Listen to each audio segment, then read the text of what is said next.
அனைவருக்கும் வணக்கம். சொத்து குவிப்பு வழக்கில் கைது செய்யப்பட்டுள்ள சசிகலா பெங்களூருவில் உள்ள பரப்பன அக்ரகார சிறையில் அடைக்கப்பட்டுள்ளார். அவர் அங்கு அடைக்கப்பட்ட நாள் முதலே விதிமுறைகளை தனக்கேற்றாற் போல் வளைத்து வருவதாக தகவல்கள் வெளியாகின.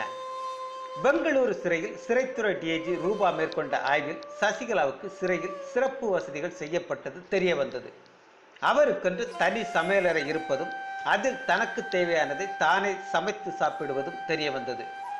சசிகலா சிறைத்துறை அதிகாரிகளுக்கு ரூபாய் 2 கோடி லஞ்சமாக கொடுத்தது மட்டுமல்லாமல் அவ்வப்போது அவர் விதிமுறைகளை மீற நினைக்கும் போதெல்லாம் பணத்தை தண்ணீராக வாரி இறைத்திருக்கிறார். மேலும் ஓரிரு முறை சிறையை விட்டு சசிகலா வெளியே சென்று வந்துள்ளதாகவும் தெரிகிறது. இந்த நிலையில் சசிகலாவுக்கு சிறையில் 5 அறைகள் இருப்பது டிஐஜி ஆய்வில் தெரிய வந்துள்ளது. அதில் பார்வையாளர்களை சந்திக்க ஒரு அறையும், டிவி பார்க்க யோகாசனம் செய்ய என ஒவ்வொரு அறையும் இருந்துள்ளது.